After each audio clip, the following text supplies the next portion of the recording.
Muy buenas noches para todos los que nos están siguiendo en esta noche en el canal de Crítica 21, por YouTube, también por Facebook y por Twitter. Es un placer volver a encontrarnos de nuevo, segundo programa del año de lo que va del 2023, con muchas cosas que encontramos para analizar. Y en esta noche tenemos representación de varios lugares, de varios puntos del país y también de aquí de nuestra región. Tenemos allá en Tucumán a Hernán y a Andrés, que nos vienen a visitar de parte de ANCU TV. También tenemos a Juan Francisco Soto, representante del Observatorio Sampay, que nos está acompañando esta noche. Martín Guerra, un hermano y compañero del Perú, que también viene a acompañarnos y a dar su testimonio. Y también nuestro invitado para esta noche, para la entrevista, el hermano y padre Luis Humberto Bejar, que nos acompaña también y nos estará acompañando. Un placer encontrarnos. Les pido que podamos hacer una pequeña rondita de presentación, ¿sí? Así vamos entrando en clima mientras la gente se suma a nuestras redes y que podamos compartir brevemente, y luego ya nos metemos de lleno en todo lo que está pasando en el Perú, en donde decíamos al comienzo que nos falta información, y entonces queremos aquí en la base espiritual siempre tener información de primera mano, testimonios en primera persona de quienes han estado o están allí relacionados a todo lo que está pasando en el Perú, y poder tener una información más cercana. Así que bienvenidos todos a la base espiritual, segunda edición 2023. Así que comenzamos la presentación ahí con los compañeros de ANCU, si les parece, y después seguimos la rondita. Bienvenidos. ¿Cómo no? Buenas noches. Muchas gracias, Michel. Qué gusto verte y a todos los demás y retomar con el programa, bueno, en esta segunda edición del año. Desde mi parte, bueno, cada vez más enganchado y comprometido con el grupo de debate interreligioso, con la comunidad organizada, y desde mi parte interespiritual también, ¿no? Porque me sumo desde el interés por el chamanismo. Justo hemos estado conversando sobre este tema también con el padre, y la sabiduría ancestral andina, y acá estamos hablando de eso con el compañero Hernán Barrena, compañero de ANCU que vive en Ampimpa, en el Valle Calchaquí. Bueno, buenas, ¿qué tal? Bueno, un gustazo, mi primera participación en el programa, y sí, bueno, son temas que por ahí uno no tiene acceso, por esta cuestión de que no llega la información que tiene que llegar, así que estos espacios son fundamentales. Esto que contaba Andrés, que estoy participando de un programa en la radio comunitaria de los Amaichas, ahí de Amaicha del Valle justamente, y el medio de comunicación es el valor que a veces no se le da, por la información que se desprenden de algunos medios. Así que fundamental, y felicitaciones por el espacio, y bueno, a disfrutar de lo que van a hablar, y en lo que pueda participar y compartir, también lo haré. Espectacular, muchísimas gracias, compañeros. También tenemos a Juan Francisco, que nos va a acompañar en esta noche, y le invitamos a que se presente brevemente. Está silenciado, Juan. Está silenciado.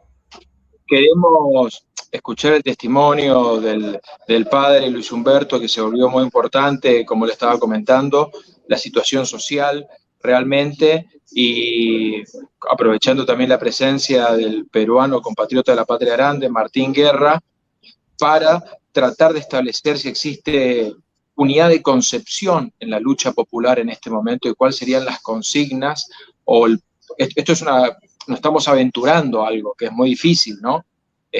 Saber hasta qué punto, por ejemplo, tienen claridad la mayoría del pueblo qué es lo que realmente quiere, o qué es lo que realmente se debe peticionar. Acá se habló mucho este fin de semana de las 3 consignas: liberación de Pedro Castillo, o restitución a su cargo de presidente, llamar a elecciones anticipadas y convocar a una asamblea constituyente, o si hay que pedir literalmente la renuncia de todos los congresistas, y si eso es lo que realmente también ayudaría, porque se habla de que puede renunciar Dina Boluarte, y el que viene es peor todavía, un tal Williams Zapata. Nada más por ahora. Excelente, gracias por tu intervención ahí, Juan. Y le damos la bienvenida también a Martín Guerra, que se suma en esta noche para que nos comparta brevemente un poco su visión de lo que está pasando y bueno, quién es él también para compartir. Contanos quién sos, Martín. Gracias. Muy buenas noches con todos ustedes allá en Argentina, muy buenas tardes en otras partes de nuestra América. Gracias por invitarnos aquí a estar con ustedes, a conocer a algunos de ustedes, con otros ya nos conocemos, a saludar a Luis Humberto y felicitar su participación humana, ética, en el proceso peruano que se está viviendo en los últimos tiempos y toda la larga data que tiene él en nuestro país. Quien les habla es un militante de la izquierda peruana, miembro de la organización Izquierda Socialista, con una visión de construcción, de transformación social en el Perú a partir de nuestras propias formas comunales que tenemos en los pueblos originarios. No hay nada que envidiar desde nuestra América y desde el Perú de formas civilizatorias o de planteamientos de construcción social cuando nuestro pueblo sabe brindar la mano, sabe ser solidario y sabe ser fraterno, no solamente en la vida social, sino en la vida económica, la vida cultural, en su mundo interior, en su capacidad identitaria. Creo que parte de eso fue despreciado el último año y medio y un poco más, y mucho más en realidad a nivel histórico, y es por eso que estamos aquí para contar un poco qué es lo que ocurre en el país, y les agradezco nuevamente la invitación y el placer de estar con ustedes. Gracias. Excelente, Martín. Muchas gracias por tomarte el tiempo y compartir acá con esta mesa. Y bueno, y le damos la palabra también al padre Luis Humberto para que se presente un poco y ya pueda entrar un poquito, digamos, en tema. Ya tenemos ahí un primer planteo que traía Juan, digamos, para poder ir pensando en eso y también que usted, Luis, pueda compartir con nosotros su testimonio, que es lo que también nos gustaría escuchar. Claro. Bueno, buenas tardes con todos y todas, si hay mujeres por allí. Todavía no tengo muy incorporado otros lenguajes. Es cuestión tal vez generacional, tal vez corta de mi parte.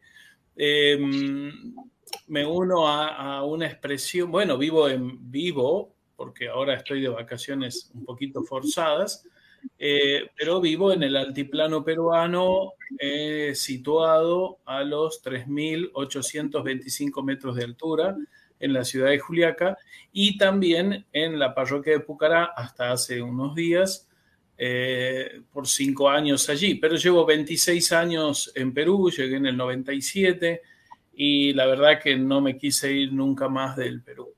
Espero, como siempre le digo a la gente, que mis cenizas queden en Perú.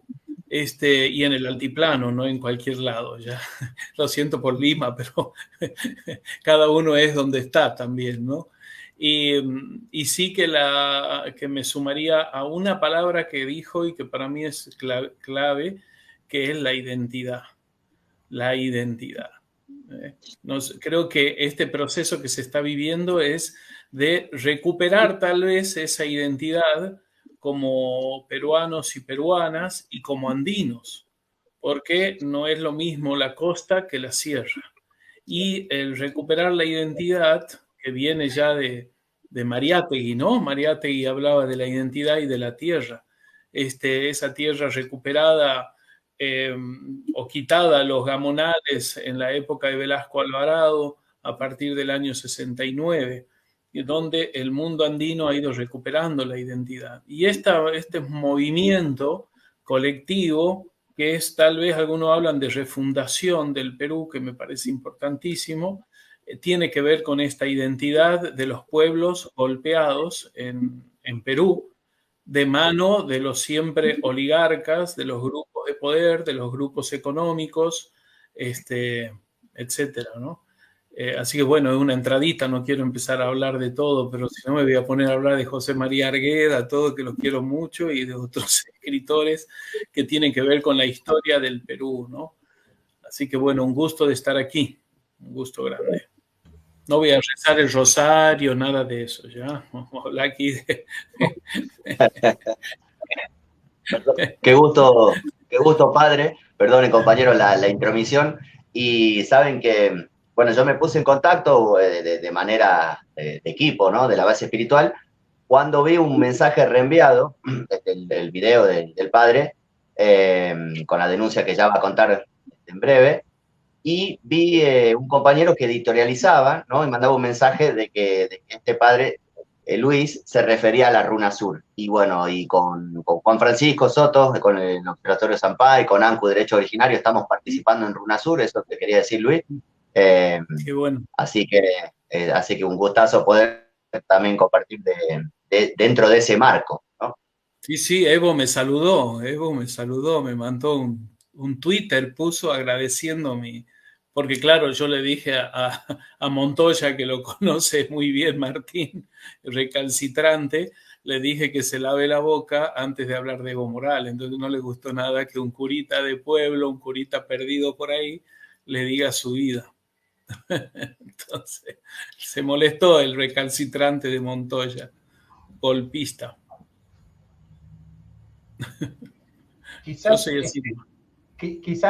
padre, poder contarle un poquito también a la audiencia que nos está siguiendo, que viene siguiendo también, hemos compartido algunos videos esta semana en nuestra plataforma, algunos testimonios que usted fue dando también, digamos, y mensajes, trayendo mensajes de tranquilidad, digamos, en el medio del caos de repente que se está viviendo allá. Por ahí consultarle cómo ha vivido esta última semana o los últimos días. Entiendo que ahora escuché que usted está allá en Perú o está por acá en Argentina. No, tuve que salir a la Argentina. ¿Cómo se vivieron por ahí estos últimos días que usted estuvo allá? Tuvimos hace unos días ahí lo que se denominó como la toma de Lima, digamos, ¿no? O por lo menos llegó ese mensaje hacia acá, digamos, cómo fueron estos últimos días, esta última semana, y cómo lo vivió usted también. No, bueno, yo partiría así muy brevemente, pero como ya conocen el TikTok, mi tercer TikTok, ya lo tuve que suspender porque si hacía un cuarto me mandaban a la luna. Fue muy insoportable de mi parte y de otros compañeros y compañeras, fue muy insoportable saber que habían asesinado 29 personas en el mes de diciembre y que la iglesia no diga nada, que ciertas autoridades no digan nada. Me parecía una cosa muy impasiva, no sé, poco comprometida con los procesos históricos. Entonces, al decir lo que dije, que se suma a los pedidos que decía Juan, de que para alcanzar la paz a esta altura ya se necesita de la renuncia de la actual presidenta, porque ¿cómo se va a alcanzar la paz si no renuncia? Porque ya es delito de lesa humanidad, entonces no puede quedar impune, ¿no? El tema de los asesinatos. Y de hecho, bueno, la nueva constitución, porque estamos regidos por la constitución del 90, que es totalmente neoliberal, ya sabemos que en la década del 90 se han ido imponiendo este tipo de constituciones y de políticas económicas. Bueno, con todo el trasfondo que supone, ¿no es cierto? Para eso necesitábamos una asamblea constituyente que yo la tomo como la renovación del tejido social totalmente fracturado por las políticas neoliberales. Y luego algo más, ¿no? El cambio seguramente de la mesa directiva del Congreso para que asuma otro presidente que sea un poco más... No que no pueden cerrar el Congreso y no pueden dejar la presidencia, es decir, es algo que no puede suceder. Creo, no soy constitucionalista. Bien, a partir de eso se armó todo el lío y no sé si hay un audio, creo que está haciendo ruido, tal vez. Se armó todo el problema. Hola. Se escucha, ¿no? Que creo que hay un audio por ahí que estaba... Está bien. Se escucha. A ver, Michel. Sí, estamos bien. Estamos bien. Gracias. Y es que doy clase y yo soy loco con el silencio. Soy neurótico. Entonces, entre el problema de la cierta persecución ideológica, vienen los medios. Bueno, el TikTok se propaga, yo lo suspendo, pero ya eso disparó. Yo sin saber sobre estas técnicas, ¿no? Estos instrumentos, no soy. Pero bueno, la cuestión es que vienen y asesinan 17 personas, 18 porque murió después de 2 días, en los jovencitos y adultos, jóvenes y adultos, en Juliaca, donde yo vivo. Es decir, de hecho que caminé mucho, de hecho que me encontré con gente en los bloqueos, de hecho que contribuí para la gaseosa, como hacen todos. Pero los medios hegemónicos, los medios mermeleros, como decimos en Perú, se han encargado de difamarme, digamos, por todos los medios, ¿no? Seguro Martín habrá escuchado por ahí. Yo, la verdad que no vi ninguno, Martín, no vi ninguno, ni quería ver porque ya sé lo que son. Seguro no me han puesto una mujer de pareja o un varón de pareja, porque si lo hacían ya era la novela perfecta, digo yo, medio entre mexicana y cosas así, ¿no? Y con turca y algo de la India como para no quitarle el sabor de lo romántico. Y si vamos a vender, bueno, vamos no a lo vender hicieron. en serio, ¿no? Si vamos a vender, vamos a vender en serio. Claro, pero estos sinvergüenzas, que espero en el futuro hacerle un juicio a cada uno, porque le quiero sacar todo lo que pueda para darlo a la gente, sobre todo, no para mí. Lo tengo todo grabado porque lo bajaron todo antes que lo puedan cerrar o sacar, ¿no? Pero ya será para el futuro. La cuestión está en que después yo tuve que pasar a un lugar alternativo, no podía estar en la misma casa porque mi documento figura la dirección, el carnet de extranjería, y tenía que cuidar. Es decir, todo el mundo me mandó a cuidarme, todos. Pero bueno, el día de los féretros que traían a Juliaca, 90.000 y tantas personas jamás visto en Juliaca, me pidieron ir y bueno, yo por supuesto que tenía que ir. No iba a escatimar esfuerzo ni nada. Agarré la estola y me fui hasta la plaza, me acompañaron, evidentemente, y bueno, fue algo totalmente doloroso porque tantas familias, los cajones uno al lado de otro, como la imagen que pusiste al comienzo. Es decir, fue terrible. El curita estaba celebrando, había una misa, yo pensé que iba a ser una oración. Bueno, me pidieron hacer el responso al final y yo dije que este día debe ser el día 9, no el 11 que habían traído los féretros, el día de los mártires en Juliaca. Y me aplaudieron. Yo entré a la plaza y me dejaban pasar con mucha tranquilidad. No, nadie puso como barrera, ¿no? Porque hay un montón de gente. Todo lo contrario, me hacían paso para llegar. ¿Y qué sucedió? Que después fui por cada una de las familias con el féretro al costado de cada uno de ellos a saludar.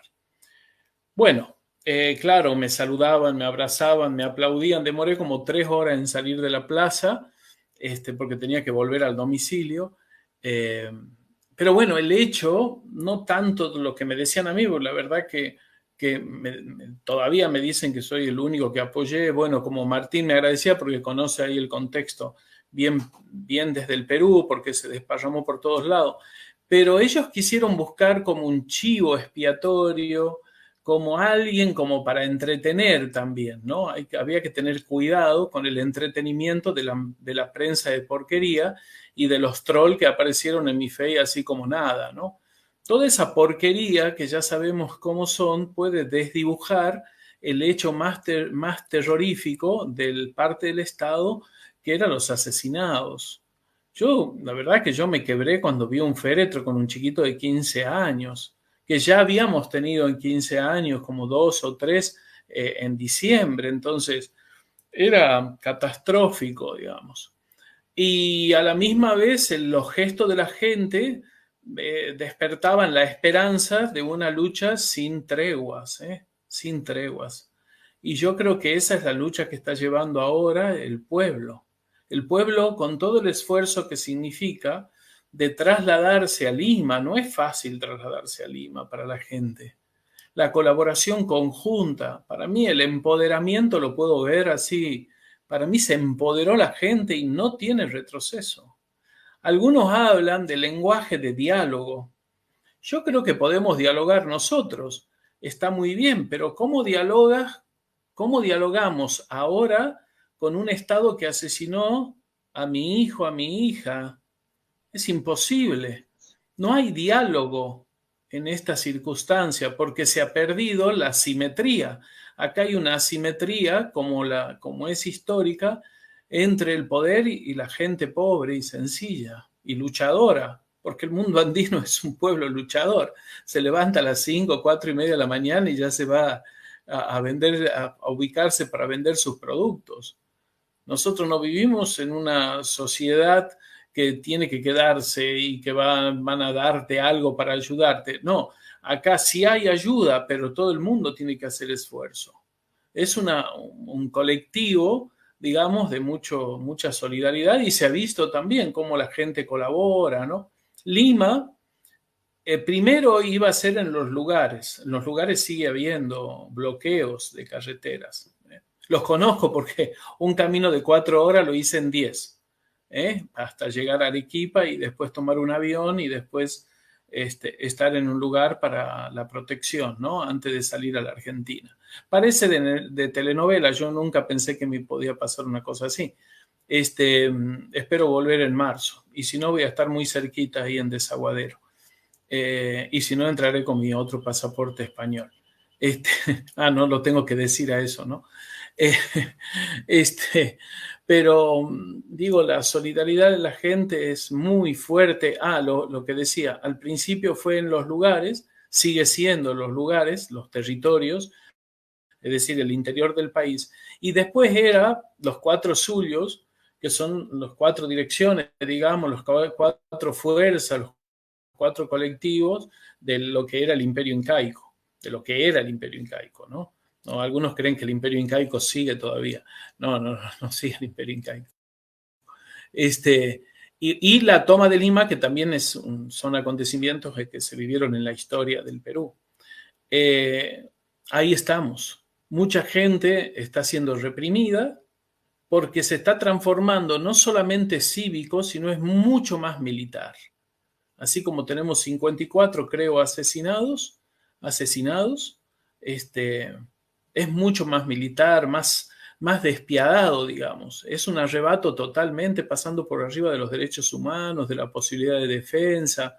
Por eso los abogados no pudieron entrar a la universidad, ¿no? A la San Marcos, la decana de América le llaman. En la UNI no entraron porque hoy día justo tuve una reunión y estaba el director de la UNI, estaba Héctor Béjar también, estaba en la reunión que tuve esta mañana. Interesante, Héctor Béjar, un gran sociólogo, ¿no? Fue ministro también en la época de Castillo, bueno, un personaje así importante de la historia peruana. Bueno, eso por ahora, creo que venimos de larga data.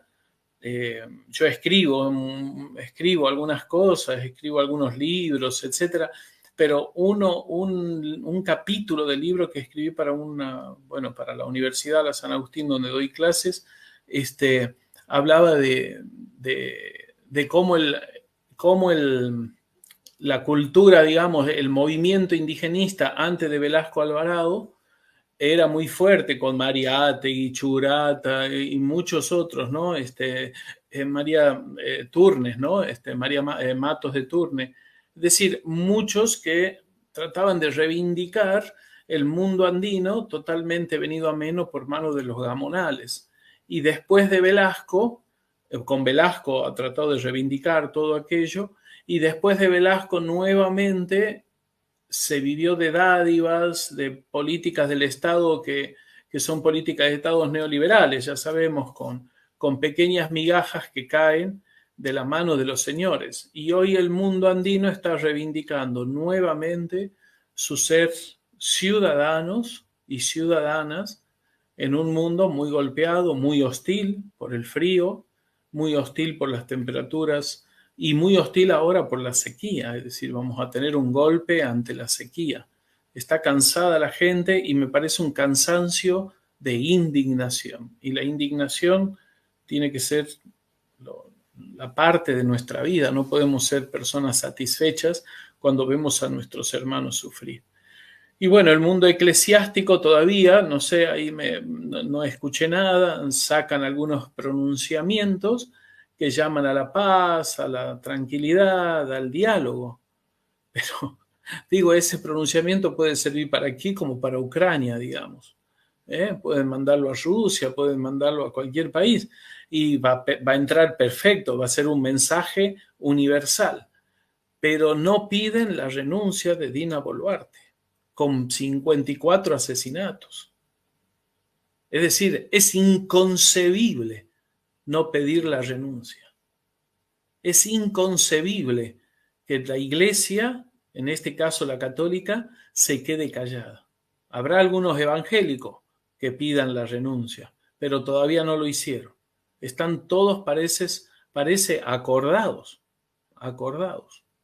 No sé hacer un análisis a ese ritmo, no lo hice, pero sí que tengo mucha bronca y estoy esperando alguna voz de la jerarquía pidiendo la renuncia. Es decir, yo les dije a muchos porque han sacado muchísimo pronunciamiento, ¿no? Pronunciamiento los docentes, los cuerpos de no sé qué, han sacado un montón de pronunciamientos. Y disculpen la palabra, pero dije en una reunión que son pronunciamientos pedorros. Pedorros, en quechua supi. Pedorros. ¿Cómo es el quechua, padre? Pedo se dice supi en quechua. Pero no sé decir pedorros con supi. Pero bueno, es decir, que son pronunciamientos que no tienen fuerza transformadora. Porque no puede ser, es inconcebible, como vuelvo a repetir, que algunos que se consideran humanistas, ya no pongamos religión, nada, ya, ninguna creencia, porque eso son cosas, pero que se crean humanistas, profundamente humanos y que quieren humanizar la sociedad con su testimonio, no pidan la renuncia. A ver, ¿qué están diciendo? Digo yo, ¿por qué no se meten el pronunciamiento en el escritorio? Disculpen, pero bueno, soy muy metafórico cuando hablo y soy muy así como me parió la historia. Cuando uno vive en el mundo andino, y ve tantas cosas, entonces tenemos que rebelarnos ante las injusticias. Bueno, gracias, disculpen, me largué un rollo, disculpen. No hace falta la disculpa, me parece que está bueno escuchar todo esto que usted nos está compartiendo. Le damos la bienvenida también al hermano y compañero Juan Paunero, quien es el responsable un poco de este espacio de la base espiritual, nuestro conductor, el que nos ha unido en todo esto. Ahora justo se nos fue, ya volverá seguramente, es como nuestro espíritu que está siempre ahí acompañándonos. Y quizás darle un momento también a Martín, que pueda, digamos, en función un poco de lo que está contando el padre, que él también pueda, digamos, compartirnos su punto de vista, cómo lo ve él y cómo lo vive también. Bien, buenas noches de nuevo. Gracias por estar aquí, por permitirnos hablar, conversar. Y un saludo especial de nuevo a Luis Humberto por su experiencia y por todo lo que ha ocurrido. Nuestra solidaridad, no solamente la mía, sino la de la organización a la que pertenezco y la del pueblo peruano en general, que se ha enterado de esto ha corrido por las redes. Y sean creyentes o no creyentes o de diversas religiones, como bien dijo Luis Humberto, se ha generado una manifestación de simpatía, de apoyo, de solidaridad. Algunos conocían a Luis Humberto, otros no, pero todos los que tienen un mínimo de ética y de sensibilidad social se han sentido identificados con su posición. Una posición que se esperaba.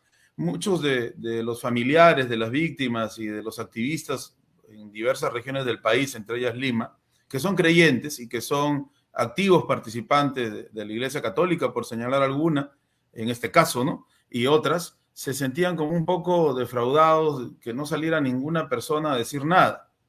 Por ahí habían algunas apariciones esporádicas, pero después eran rápidamente puestas en su sitio, llamadas la atención y cambiaban el discurso, ¿no? Más bien ocurría todo lo contrario. He estado presente en lugares, acudiendo a reuniones por el fallecimiento de algún familiar o de algún personaje o compañero o compañera, y se escuchaba una campaña que ha durado más de un año, desde los atrios de las iglesias contra el presidente Castillo. Eso sí ocurría. A esos personajes no se les ha sancionado jamás, no se les ha dicho que no intervengan en política, no solamente peruanos, ¿eh? He escuchado españoles, colombianos, que vienen a la memoria de diversas nacionalidades, y recomendándonos, por supuesto, que el pueblo peruano debía insurgir contra Castillo, ¿no? Contra el presidente Castillo. Entonces sí se ha dado todo lo contrario de lo que Luis Humberto ha hecho. Luis Humberto ha salido indignado por la muerte de hermanos peruanos, de hermanos humanos.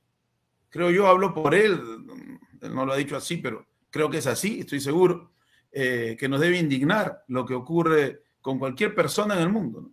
Y si alguien es creyente y participa de una fe, me imagino que está esperando que sus líderes, sus guías espirituales, se indignen o manifiesten por lo menos un mínimo de solidaridad. Han llegado nuestros pueblos hermanos desde zonas muy remotas para reclamar aquí en Lima. Hay que hacer la explicación, pero creo que no hace falta, ¿no? De todas maneras lo voy a decir. En países como el nuestro hay mucha centralización, no una centralización democrática, digamos, sino burocrática y perversa, ¿no? Entonces, si las cosas no se resuelven en Lima, en realidad es muy difícil que se resuelvan. De los 33 millones de personas que somos, 11 están en Lima. Entonces, nuestro pueblo comenzó a resistir en las provincias, pero se dio cuenta rápido que tenía que viajar hacia Lima para hacer sentir su fuerza, ¿no? Pero además, y eso lo debe saber Luis Humberto, la manera como se reprime en Lima, si bien es cierto es dura, en la provincia es mucho más dura. Se aprovechan de un internet débil, de pocas redes sociales, de una prensa muy pequeña. La prensa en las provincias no es tan terrible como la prensa de Lima, ¿no? Está menos concentrada, hay algunas radios comunales, etcétera. Muy poquito, pero hay.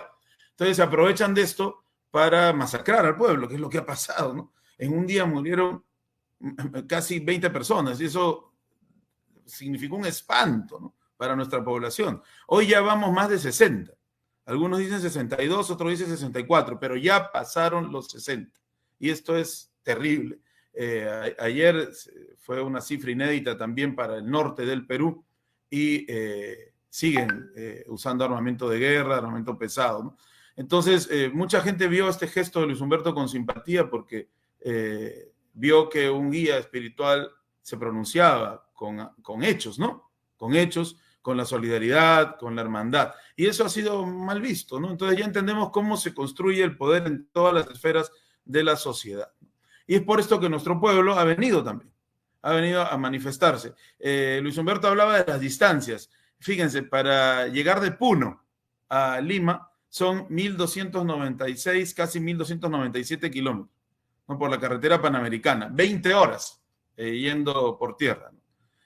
Imagínense un pueblo hambreado, marginado, que tiene que guardar su poco dinero para poder sobrevivir, para poder comer, hacer este viaje impresionante. Solo hablando de Puno, han llegado a diversos lugares, ¿no?, del norte, de la Amazonía, del sur, del centro. La presidenta ilegítima, la presidenta golpista, decía, ¿quién los financia? ¿No? ¿Quién mueve esto? ¿De dónde salen los dineros? Y la prensa, la calla, la prensa concentrada. Por si no lo saben, también es bueno explicar esto. En el Perú, 2 familias son dueños de la prensa en general. La prensa escrita, está el 88% de la prensa escrita está en manos de una familia, la familia Miro Quesada, que tiene, atención, no se vayan a caer de sus asientos, el 96% de la publicidad de la prensa escrita. Entonces, y dicen que no es monopolio, ¿eh? Bueno, si no es monopolio, yo no sé qué mejor definición de monopolio puede existir. Hay otra familia que posee el resto, y lo mismo sucede con la televisión. El diario El Comercio tiene diversos formatos para diversos sectores sociales, ¿no?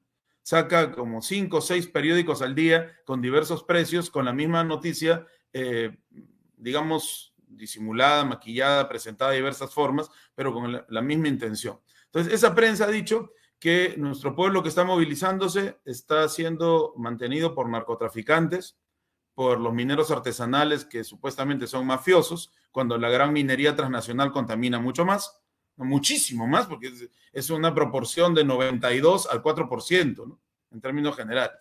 Y posiblemente, Martín, Martín, también dijeron que posiblemente yo también había aportado para las movilizaciones. Sí, estaba entre los oferentes, ¿no? Por decirlo de una manera educada, ¿no?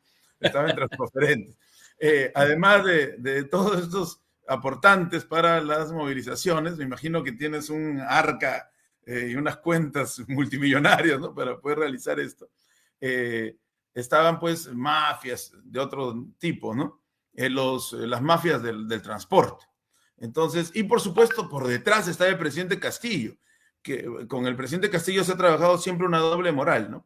Era un ignorante que no tenía capacidad para gobernar, pero al mismo tiempo es un genio criminal que puede controlar con tentáculos diversos mafias enquistadas en todos los poderes del Estado y en todos los ministerios, ¿no? Aún estando secuestrado, preso de manera ilegal, ¿no? Bueno, entonces, esta es una ofensa para el pueblo peruano, porque esto lo sabe Luis Humberto, que me imagino ha visitado las comunidades. En nuestro pueblo peruano, y he escrito sobre eso, ahora me entero, en nuestro pueblo peruano hay una viejísima tradición que está en toda nuestra América, en las comunidades originarias, de lazos colectivistas de trabajo, y especialmente en la zona aymara. ¿Qué quiere decir esto? Por ejemplo, si hay 20 personas en una comunidad y 10 de ellas deben venir a Lima, las otras 10 que se quedan van a trabajar el doble para poder soportar, darle un soporte económico a la comunidad mientras los otros están emprendiendo la lucha.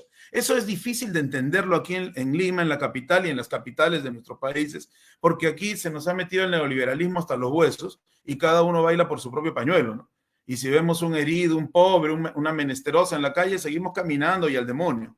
Eso no pasa en las comunidades. En las comunidades lo que le sucede a uno, le sucede a todos, ¿no?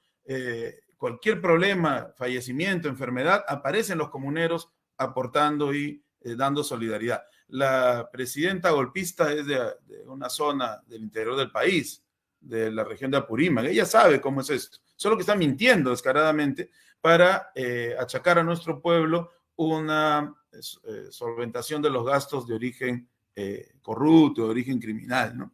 Yo solamente citaría un pasaje de la Biblia, ¿no? Cuando Jesús dice que los ha enviado como ovejas a un mundo de lobos, ¿no? Por lo tanto, pide que actúen de manera inteligente, ¿no? Como si fueran serpientes, de manera cautelosa como serpientes, pero obviamente de manera inocente como las palomas, ¿no? Y esto es lo que le ha tocado a Luis Humberto, ¿no? Él ha sido muy inteligente, muy cauteloso, ha tomado una posición de clase, ha estado a favor de nuestro pueblo. Lo digo yo, Luis Humberto, para que no tengas más problemas. Lo digo así. Pero eso no significa que deje de ser inocente. La derecha le gusta mucho algo, y con eso termino esta parte de la intervención para no aburrirlos más, hermanos, compañeros. A la derecha le gusta mucho señalar algo, ¿no? Si el pueblo se levanta, deja de ser inocente y se vuelve perverso, se vuelve corrupto. Sin querer, nos están diciendo lo que ellos son, ¿no? Pero algunos no se dan cuenta en las grandes ciudades por el envenenamiento de los medios. Levantarse, insurgir, protestar, no significa que uno se convierta en malo, se convierte en violento, se convierte en el antagonista del orden. Por el contrario, se está defendiendo la pureza de los actos, se está defendiendo la necesidad de mantener lo poco de lazos comunitarios que todavía quedan en el país y en las ciudades más metropolitanas, más cosmopolitas. Así que es correcto seguir siendo inocentes como palomas, pero actuar con mucha cautela. Y eso es fundamental si queremos continuar en la lucha, ¿no? Bueno, yo soy ateo, pero respeto muchísimo las creencias diversas y sobre todo respeto algo más que las creencias, el vivirlas con coherencia. Si uno dice que sigue a alguien que habló del amor entre los seres humanos, que sancionó el odio y la falta de solidaridad entre los seres humanos, que incluso dio su vida para salvar desde su perspectiva a los seres humanos, pero en la práctica desoigo al pueblo más humilde, me sumo a las cúpulas militares policiales para reprimir y matar, miento y permito que los medios de comunicación transmitan basura sin decir absolutamente nada, ahí no hay coherencia. Hay coherencia, sí, en personajes como Luis Humberto, que llevan la palabra que está en ese libro maravilloso a la práctica diaria de la solidaridad con nuestro pueblo. Una vez más, el abrazo fraterno a Luis Humberto y a todos ustedes. Gracias.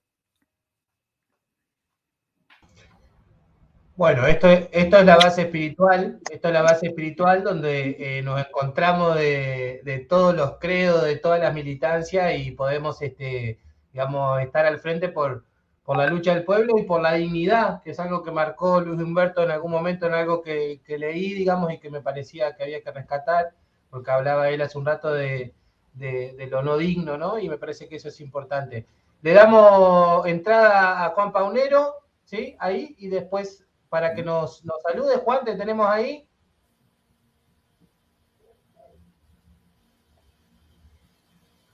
El volumen. Hola, ¿cómo le va? Un saludo al padrecito Luis y a todos, ¿no? A Juan, Martín, al primo, Hernán y a vos, Michel. Nada, bueno, la verdad que es muy poco lo que está llegando de Perú. Lo que llega por las redes, de diversos tintes ideológicos, con diversas interpretaciones, pero claramente está habiendo un avasallamiento del establishment contra la fuerza organizada peruana, y esto es lo que más me preocupa. A mí me preocupa cuando el establishment se abroquela y empieza a tirar tiros. Ahí, dos cosas. Una, significa que los muertos los vamos a poner nosotros, como siempre. Nuestros hijos, nuestros primos, nuestros hermanos van a ser los que van a dejar su sangre en el piso, como pasó históricamente siempre. Y el segundo problema es que le estás tocando donde le duele mucho.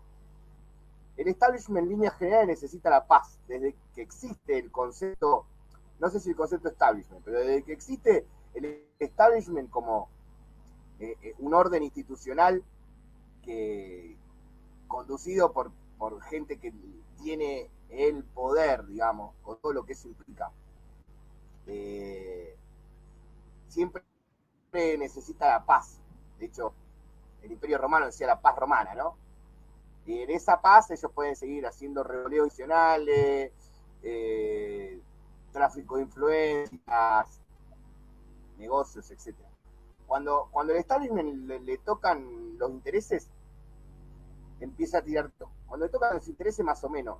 Cuando le tocan los intereses con toda, empieza a tirar tiro. Cuando le tocan los intereses más o menos, no, te operan políticamente y apareces por ahí en un hotel ahorcado, que dice que estabas masturbando y ahorcándote y que por eso te morís. O sea, no te dejan ni la dignidad, digamos.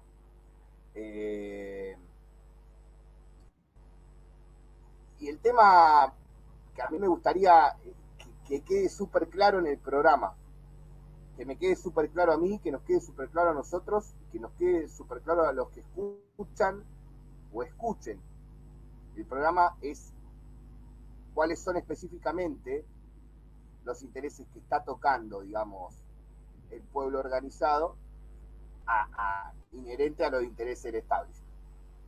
Y la verdad que es una respuesta que prefiero que Padrecito Luis la diga, pero cito la situación del argentinazo como una analogía ineludible de lo que fue en Argentina. No era la cuestión económica, porque muchas veces por ahí el error más común del materialismo es plantear todo en términos económicos.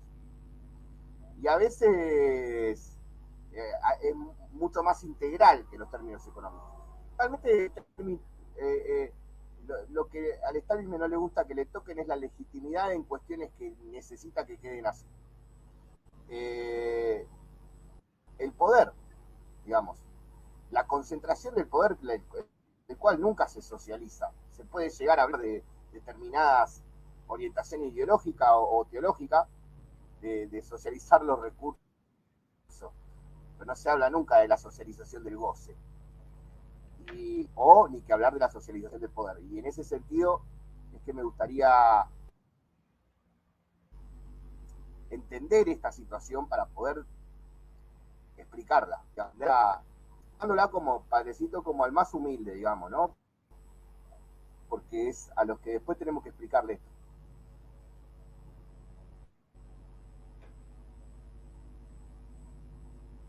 No sé si me escuchó el padre Luis, si puede.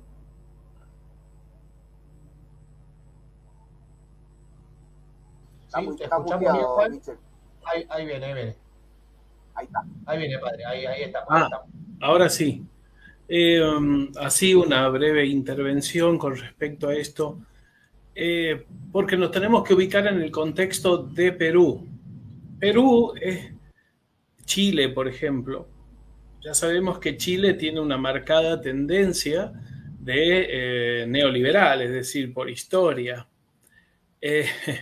Y el neoliberalismo es parte incrustada en todo el Perú. Nosotros tenemos un trabajo que hice sobre doctrina social de la Iglesia hace ya unos años atrás, casi datos más, digamos, números más, números menos, es lo que es la tendencia. Más del 70% del territorio está concesionado a petroleras y mineras. Concesionados. No es que el Estado sea dueño, no es Bolivia. Y ese es el problema de Evo Morales, de esta gente. El problema de Evo es la ideología, digamos, de la presencia del Estado. Aquí no. Acá el Estado, el gobierno del Estado, porque el Estado somos todos, como la patria, ¿no es cierto? Somos todos. El gobierno tiene esta tendencia, ahora sí, no solo neoliberal, sino dictatorial, está defendiendo intereses que este año es un año clave porque hay muchos contratos que se tienen que rever y reactualizar los contratos. Lo que Castillo decía es que iba a revisar todos los contratos y este año es clave, por eso creo vamos a dejar la resistencia para nosotros. Por eso ellos se mantienen en esa postura porque sí tiene que ver con la economía desde el neoliberalismo que está ahí, que está muy fuerte aquí. Aquí el gobierno, digamos, las políticas neoliberales son muy claras. Por ejemplo, en educación, estoy haciendo un trabajo porque estoy terminando del doctorado en ciencias sociales. Yo vivo estudiando, ¿no? Porque si no me aburro. Pero en la UNA, quise meterme más en la UNA, digo, voy a estudiar en la UNA otro doctorado para entrar mucho más en el mundillo ese y algún día dar clases y poder vivir. Yo vivo de las clases que doy, no de lo que le saco a la gente en la parroquia, ya, eso la gente, eso es solidaria. Pero, entonces tenemos una política tan neoliberal que aquí es cada uno. Juliaca es muy neoliberal, todos tienen sus tiendas, sus negocios, y si no venden, no viven. Pues. También existe la solidaridad, pero la gente trabaja fuerte. Entonces, y todo lo que son las grandes empresas mineras y petroleras es parte de las políticas del gobierno. La gente se cansó. Aquí le han contaminado los ríos y eso produce una migración del campo a la ciudad y de la muerte de los ganados al tomar agua contaminada. La gente no puede tomar agua contaminada. ¿Y ustedes creen que a las mineras les interesa? Muchas mineras salieron por presión de la gente, pero eso va en contra de los intereses de los grupos de poder. Igual que las petroleras, mucho más en la Amazonía, ¿no? En la ceja de selva, en los cordones, digamos, zonas de amortiguamiento. Es decir, tenemos todo empresas. No estoy en contra de la empresa, estoy en contra de que un Estado no está presente, y el postulado del neoliberalismo es el otro, que el Estado sea garante de las empresas. Eso es clarísimo desde John Locke, ¿no? En el año 1500 y tanto. Entonces seguimos y está muy acentuado en el Perú. Por eso, Martín, yo no sé qué opinará, pero por eso nunca lo quisieron a Velasco Alvarado. ¿No? Sí, está de acuerdo Martín, ¿no? Bueno, gracias.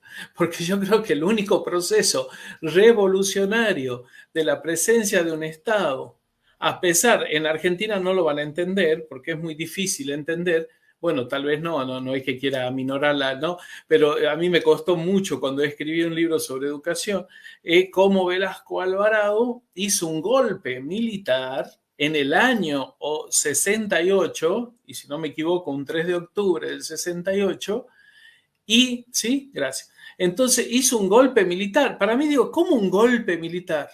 Y el golpe militar para nosotros es Videla, es Agosti, es Macera, es lo peor que hay, ¿no? O es Stroessner, o es Banzer, o es Pinochet. Pero él hizo un golpe militar, hizo la reforma agraria, reforma educativa, trajo gente socialista como Salazar Bondi, ¿no? Si no me equivoco, y otros más que no recuerdo.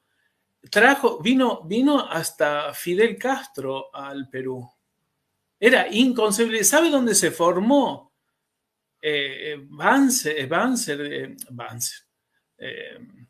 Velasco Alvarado? Banzer no, por favor. ¿Sabe dónde se formó Velasco Alvarado? En la escuela de Panamá, en la escuela de las Américas que funcionaba en Panamá, que ahora funciona en Georgia, que es la escuela de los dictadores, donde se formó Banzer, sí, y Stroessner también. Y le salió al revés. El único periodo que creo y considero de la historia del Perú, de un gobierno revolucionario y para la gente, fue la época de Velasco Alvarado, que duró hasta el 75. Después lo golpeó Bermúdez y otros presidentes. Entonces, tenemos una política neoliberal incrustada y la gente se cansó, la gente se hartó. Y creo que una renovación, o que salga la dictadora, como dice también Martín, que salga esta dictadora, que renuncie la dictadora, que le hagan el juicio por delito de lesa humanidad, y a él, y a William, y a varios ahí que van a caer, ¿no? Al premier, que sería como el primer ministro, ¿no? Todos ellos tienen que caer por delito de lesa humanidad. Y transformar la política, que es medio difícil, salir de estas políticas neoliberales, porque aquí estigmatizan a todo el mundo cuando hablan de recuperar las empresas para el Estado. Porque recuerden, el Estado es ineficiente, el Estado no puede llevar una empresa. Ese mismo verso que lo vengo escuchando desde la década del 90, ¿no? Los ferrocarriles están en manos de otras empresas que son las chilenas. Ferrocarriles, bueno, tenemos todo a manos de otros. La tercerización es clave en los gobiernos también.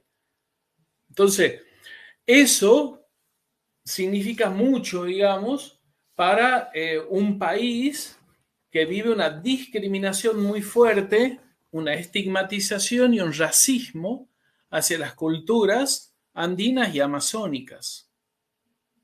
Y encima andina en Lima, porque sabemos que Lima y como el cono de Buenos Aires y tal, tenemos provincianos, ¿no es cierto? El pueblo del interior también va buscando. La educación, acá hay que rendir para entrar a una universidad. Encima, la Superintendencia Nacional de la Educación en el 2014, la SUNEDU, está como arma también, como instrumento del poder, del elitismo, que va cada vez haciendo que el embudo sea mucho más fino y donde los jóvenes en el mundo andino y en el país en general no puedan ingresar de manera gratis, libres, ¿no es cierto? ¿Por qué? Porque el presupuesto siempre es poco para la educación. Pero aquí de 1000 pueden entrar 10 a estudiar. Y los otros 990 tienen que ir a las grandes empresas a hacer mano de obra barata. Porque lo veo clarísimo. Mi tesis es sobre desarrollo y educación, la que estoy haciendo, para demostrar cómo la SUNEDU, que hablan de calidad educativa, una calidad educativa, ustedes no se imaginan el discurso de la calidad educativa. Lo que significa tener que publicar más para hablar de calidad educativa, que las publicaciones son una bosta. Todo es cuantitativo, todo es extractivismo educativo, es una porquería. Pero es el discurso neoliberal, que lo bajan a la gente. Yo estoy contentísimo que la gente haya organizado, se hayan organizado como se organizan, sin dirigentes, porque aquí no hay dirigentes, pero sí hay organización. Ojo, aquí no se pregunta quién es el dirigente. Aquí es un grave error, que yo lo he cometido también. ¿Quién es el dirigente y qué te dice la gente? No, aquí no hay dirigentes. O todos son dirigentes, pero no hay dirigentes. es una organización tan fina, tan interesante. Así que tenemos mucho, como yo puse, hay muchas cosas por reivindicar en el mundo. Tenemos mucho trabajo. Gracias a Dios. Espero que no me corra. Bueno, gracias a Dios porque soy creyente. Después no soy ateo, Martín. Después podemos hablar quizás de la Iglesia Católica, podemos entrar ahí en algún momento. Como hablábamos, organización, ahí veía que Hernán estaba levantando la mano, ¿no? ¿O era para saludar a alguien nomás? No. Sí, buenas, ¿qué tal? Ahí me incorporo como preguntante. No, vos sabés que me había contado una pregunta para Luis, un gustazo, la verdad que, bueno, a todos los que estamos participando, la verdad que está todo muy bueno y muy alentador también de esto que estamos hablando, de que hay alternativas, y no las que están son las únicas, ¿no? Hay muchas más. Y Andrés me contaba sobre esta asociación civil de la reforestación que estabas, bueno, hasta hace no sé cuánto tiempo que te tuviste que volver, digo, o hace cuánto que estabas en ese proyecto y si sigue estando, digo. Te cuento, te hago un paréntesis y te cuento porque, bueno, yo vivo acá en los Valles Calchaquíes, cerca de Ampimpa, Tucumán. Y justamente muchas veces las alternativas del sistema, por así decirlo, son muy básicas y poco de poco crecimiento personal, si se entiende el sentido, ¿no? Entonces, estas cuestiones de reforestación o de voluntariado, que algo me hablaba, creo que es una alternativa que hoy viendo el lugar donde vivo, es como la más cercana a lo realizable, a proyectar cosas a un futuro mejor, a un presente y un futuro mejor, de lo que es calidad de vida. ¿De qué me dice? Contarle de lo que me contaste hoy del compañero que nos acabo de enterar, ¿no? Claro, porque estas alternativas que el sistema genera, justo un vecino del Sausal me dice que, bueno, que había conseguido un trabajo y que era durante 2 años turno nocturno en un obrador de ruta en el medio, entre el Infiernillo y Amaicha del Valle, o sea, en el medio de la nada. 2.800 metros, 3.000 metros. Más o menos. Igual para Luis ya no se debe apunar con esto. No, digo que entiendo la necesidad, justamente la necesidad de tener un trabajo, que no me acuerdo quién decía eso, como que es lo único, que no es solo por la plata, ¿no? Pasa por otra cosa, por otro lado. Bueno, esa es mi pregunta, porque me encantaría saber cómo funciona para poder proyectarlo en la zona donde vivo. El voluntariado amazónico, ¿no? Sí, a mí también me interesa. Exacto. En síntesis, nosotros tenemos una asociación civil de la cual presido, pero tenemos 5 proyectos sociales. Algunos funcionan en Juliaca, a los casi 4.000 metros de altura, que son 2 residencias estudiantiles, una de mujeres, la otra de chicos, para jóvenes que van a estudiar el nivel superior, instituto superior, instituto, universidad. Y una escuelita que heredamos, porque murió un sacerdote y la heredamos nosotros. En vez de heredar dinero de una señora o de un caballero, no, yo heredo proyectos sociales. Problemas. ¿Por qué no heredo plata? Digo, no, problema, heredo problema. Entonces, tenemos la escuelita que tiene 230 estudiantes, inicial, primaria y secundaria. Es un proyecto, la verdad, que interesante. Y trabajamos con el constructivismo como línea, como pedagogía, ¿no? Constructivismo educativo, totalmente diverso a lo que se impone hoy en educación. Ahí escribí un libro que se llama Humanizando la educación del mercantilismo vigente. Entonces trabajamos mucho en eso. Otra residencia en la Ceja de Selva, que es Oliachea, yendo a la selva, para adolescentes que vienen de comunidades muy lejanas a estudiar el secundario. Y también el proyecto de reforestación que está en el Cordón del Manu, no está en la zona andina, no, está a 10 horas de Cusco yendo a la Amazonía. Es decir, es un proyecto que está desde el año 2009-2010 y lo llevamos junto con otra gente. Yo poco y nada voy, pero sí animamos y llevamos todos los proyectos, bueno, coordinados, ¿no? Y vamos sembrando casi 5.000 árboles de las especies nativas, también hierbas medicinales, y bueno, hay mucho trabajo de gente que va de voluntaria y hacen voluntarias que pagan, ojo, tienen que contribuir porque la comida se compra y entonces tienen que contribuir para que pagar a la gente que está ahí viviendo, porque no es gratis, sino de dónde sale la plata, ¿no? Es imposible.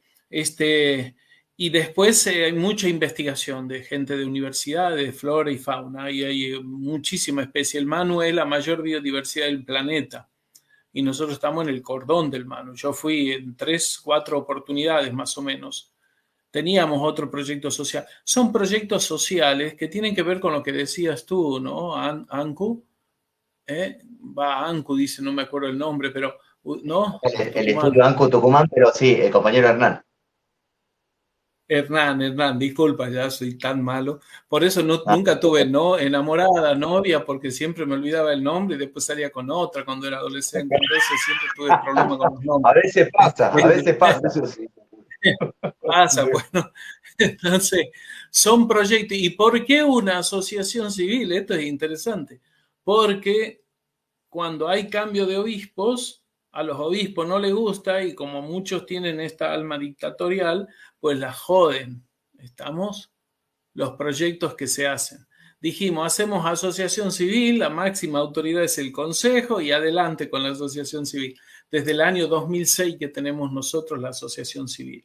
Y ahí confluyeron proyectos que no eran nuestros, pero que se sumaron. Es la reivindicación de la dignidad, porque tiene que ver eso con la reivindicación del planeta, de la ecología, ¿no? Del oikos, de nuestra casa común. Nada más que esto es contrario a lo otro.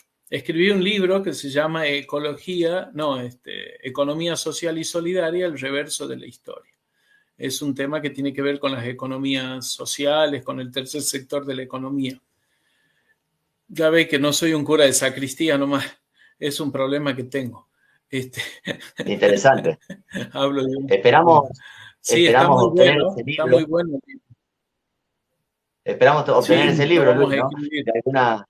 De alguna manera, creo que venís pronto para Tucumán. Y no quería dejar pasar que hablando de debate interreligioso, ahí está, si mal no me equivoco, el departamento Madre de Dios, que es Amazonas, cerca de donde estás nombrando, y la otra vez conversábamos, bueno, mi interés de toda la vida, el chamanismo, y sobre todo el chamanismo ayahuasca. Ahí están sé que hay incluso como un consejo de chamanes sobre el tema de la ayahuasca, que es la cosmovisión amazónica milenaria. Cuando digo milenaria, para no tirar al bolazo, como dicen, ¿no? Como dicen los periodistas del deportivo, bueno, China, cultura milenaria. Bueno, ¿qué significa eso? Nosotros también tenemos cultura milenaria, y cuando digo milenaria, en el Amazonas y en el ayahuasca, está probado que al menos 5.000 años de esa práctica y esa cosmovisión del chamanismo, ¿no? Así que justo esa zona me fascina escucharte porque he andado mucho tiempo por allá, entre una cosa y la otra, más bien de paso, entre Juliaca y Puno. La gente del Titicaca es un amor de gente, una dignidad impresionante, una fortaleza tremenda. Recuerdo que dos cosas de la maluqueada, ¿no? Los malucos, ¿no? Como llaman a los viajeros flojos de papeles y que van por ahí o íbamos vendiendo alguna cosita, alguna artesanía o haciendo música en la calle.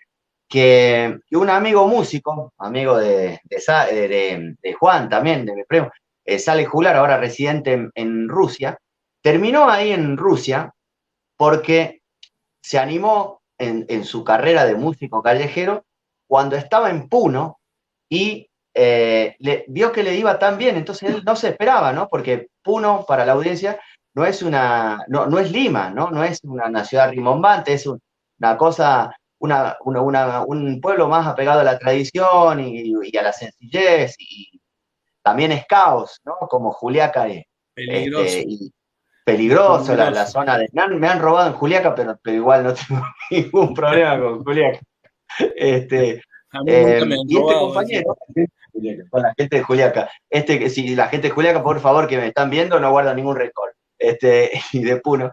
Este compañero músico, cuando no sabía si creer en él, como para seguir de gira sudamericana, en la que, como les conté, terminó ya en Rusia trabajando de músico, en Puno, él se convenció que podía, porque esa gente que supuestamente no era su público, ¿no? Porque era un músico del origen del jazz y que yo, era muchísimo más agradecida que la gente de las metrópolis.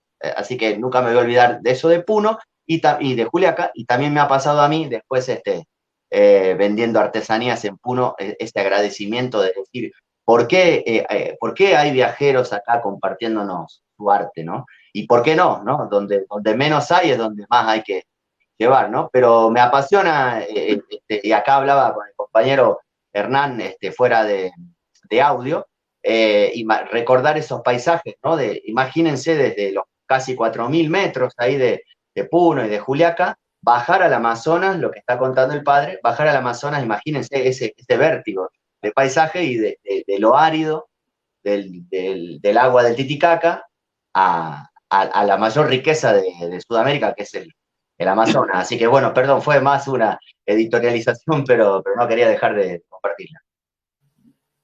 Se cortó ahí. Bueno, para mí es como ir a la avenida, ¿no? Es un paisaje, 26 años allí. He recibido muchísima gente durante muchos años, invité a gente de la calle que está haciendo sus cosas a comer pizza, nada, me encontré con mucha, y recibí a mucha gente en la parroquia, ciclistas sobre todo, hermanos de otros países. Bueno, tengo muchas experiencias alrededor de gente que anda ahí con... Y es más, he recibido gente que ha venido al colegio y ha hecho pintura con los niños, etcétera, que son como que van por la calle, ¿no? Porque son unos artistas fabulosos, yo los aprecio mucho.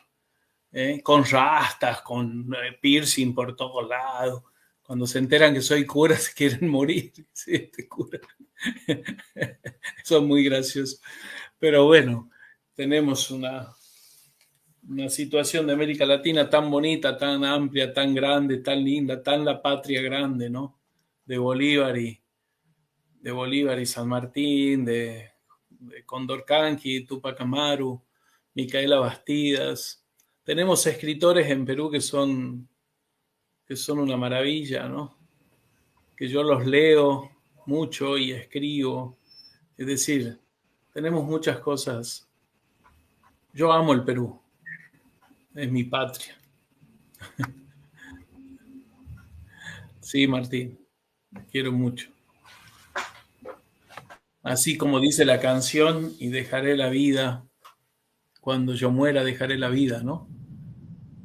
Contigo, Perú. Su música, su cultura, las expresiones de la gente, Padrecito, cada pueblo tiene su... Disculpa. Padrecito, me gustaría preguntarle también por toda la cuestión esta constitucional, pero más que preguntarle yo, me gustaría que el compañero doctor Juan Francisco Numa Soto, el hermano de Cristo acá presente, el compañero Soto le pueda hacer una pregunta en el sentido constitucional, que él es nuestro abogado constitucionalista, ¿no? Estamos acá con él trabajando ese eje, y sabemos que mucho de todo el conflicto tiene que ver con la ausencia del Estado de Derecho y situaciones inherentes al texto de más alto grado normativo internacional. Así que te paso la palabra, doctor Juan. Cuídate.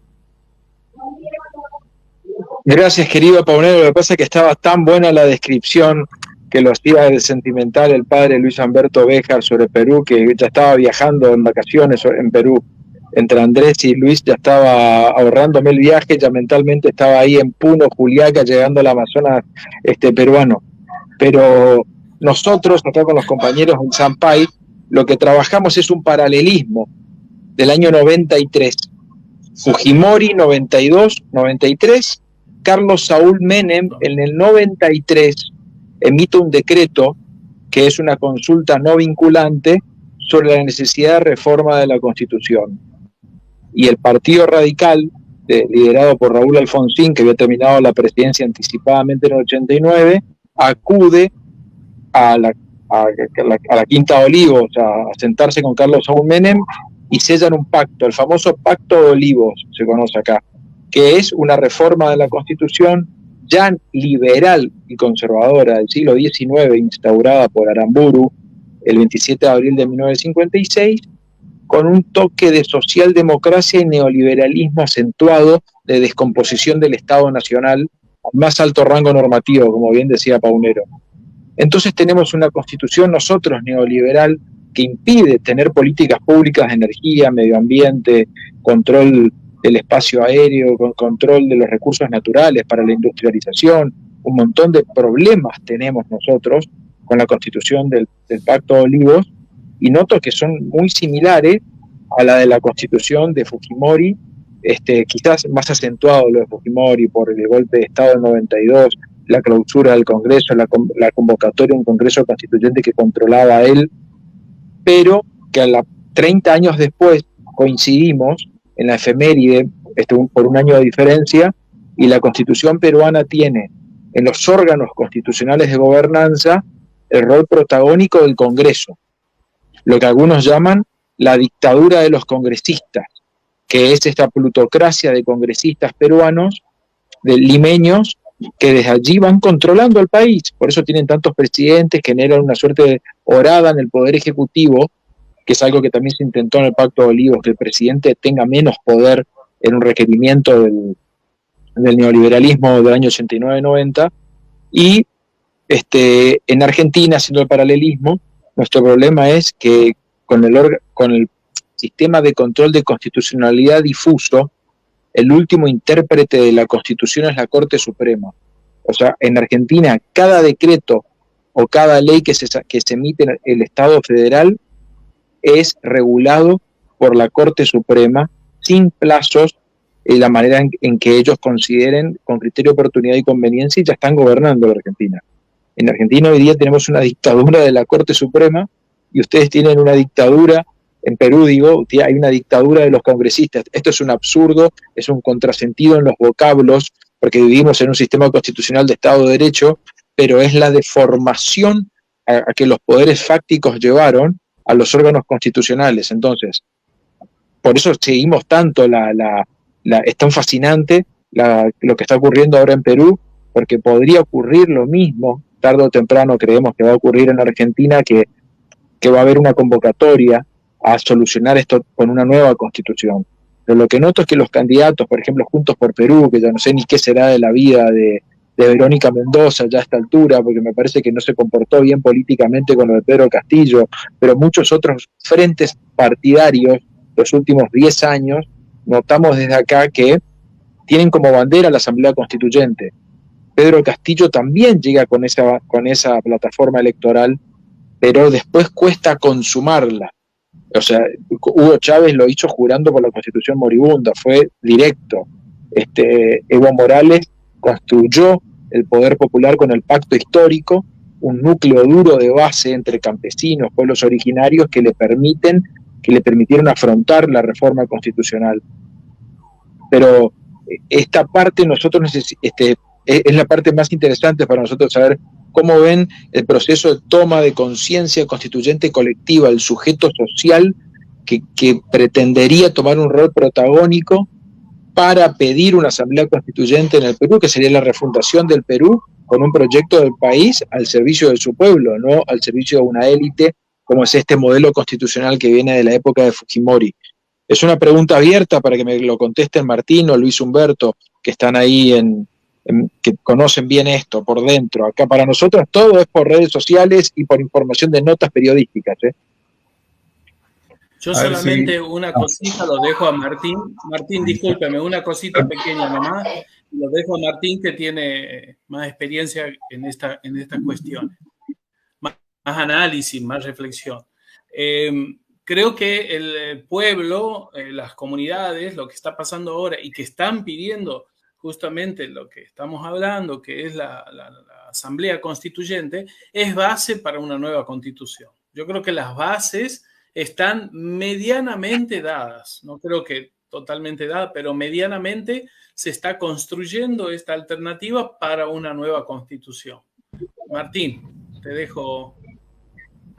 Gracias, Luis Humberto. Gracias, Juan Francisco, también por la pregunta y el análisis. Yo quisiera decir dos cosas a partir de lo que ha dicho Juan Francisco y lo que ha comentado Luis Humberto. Lo primero, importante, el contraste que se hace con la realidad argentina, porque además se llegó a esa situación también por una situación anterior de democracia débil y antes un golpe de Estado cruento, ¿no? Aquí tuvimos a Morales Bermúdez, que ha fallecido hace poco y que fue sancionado por un tribunal italiano por crímenes de lesa humanidad, y por supuesto en el Perú nadie se enteraba, por cierto. Eso solamente se sabía en Italia, y los politizados, los medios de comunicación blindaron a Morales Bermúdez hasta el final, que ahora es considerado por los medios de comunicación y los políticos de derecha como una especie de padre de la democracia, aunque pueda parecer contradictorio, ¿no? Porque la presión popular en el Perú, con el paro fabuloso del año 77, el 26 de julio del 77, 19 de julio del 77, perdón, y el paro del 78, presionaron para que Morales Bermúdez se viera obligado a convocar a la Asamblea Constituyente del 79. No fue porque él quisiera, de buena voluntad. Sin embargo, eso lo han transformado y han creado la narrativa de que Morales Bermúdez convocó al regreso a la democracia, y ahora, bueno, es uno de los padres de la democracia. Bueno, de esta democracia algo tiene de responsabilidad, ¿no? De esta democracia farisea, falsa, etc. Bueno, la Constitución del 93 de Fujimori, digamos que es una profundización de un Estado neoliberal que ya Morales Bermúdez había iniciado, por ejemplo, en el tema laboral con los services, y que ya se profundiza con Fujimori. Y una cosa característica es que, si ustedes comparan los diversos regímenes neoliberales que se dieron en América Latina, el del Perú es cruento. Necesita de un golpe de Estado cívico-militar y del establecimiento de la violencia como herramienta represiva para impulsar e implantar el neoliberalismo, ¿no?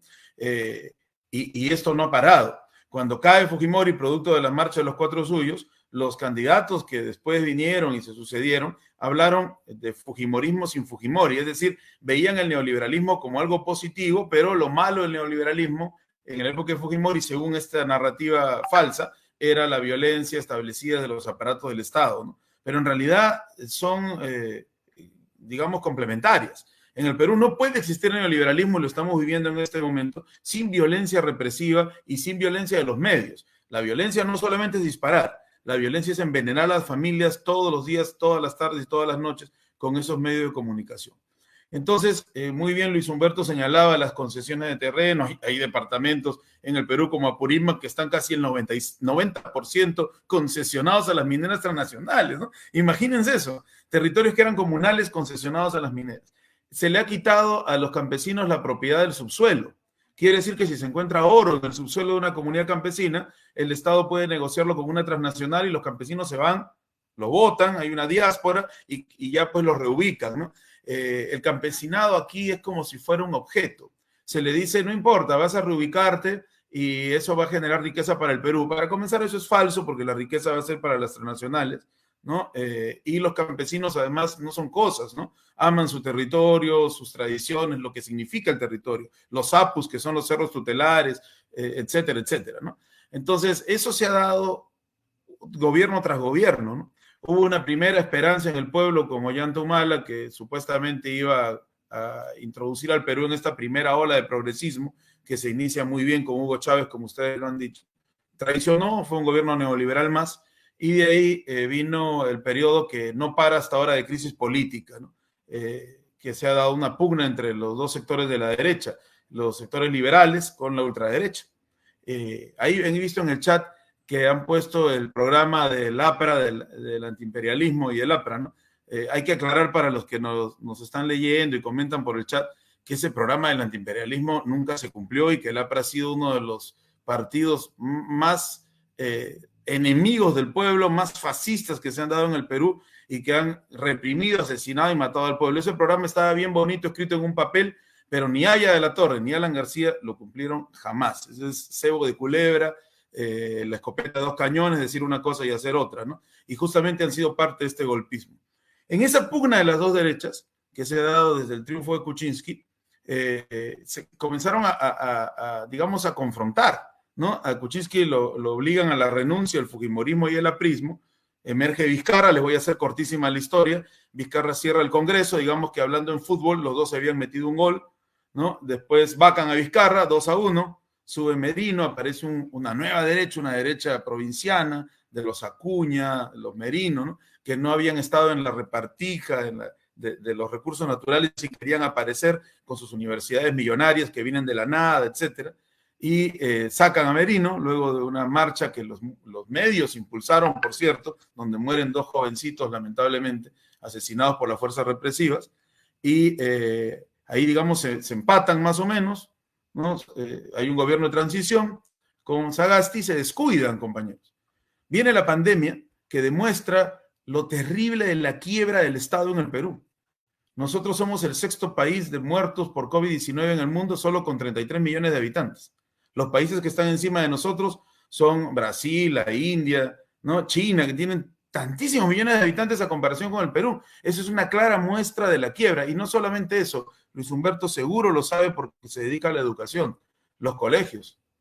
Miles de niños no pudieron estudiar durante la pandemia, porque no llegaba el internet, porque no tenían ni radios portátiles para poder escuchar clases.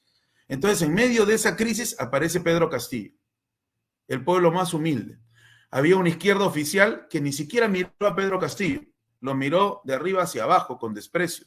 Izquierda oficial que hoy día está escondida o está, lamentablemente, en muchos de los casos, intentó reconocer a Dina Boluarte en un primer momento y después trató de obtener algunos espacios en el Estado y ahora se han escondido porque les ha dado miedo, me imagino, ¿no? Al ver el monstruo que se creó. Izquierda que votó por la vacancia de Pedro Castillo cuando el presidente estaba todavía en funciones. Ojo con esto. Entonces, hay 2 tesis ahí. En medio de la pugna de las derechas hubo un descuido y apareció una izquierda popular que sorprendía incluso a la izquierda oficial. Y la segunda tesis es que esta aparición insurgente de un Perú popular no se lo esperaba a nadie y estaba planteando pues un cambio de la situación del estado de cosas muy profundo. Por eso resucitó el discurso del racismo.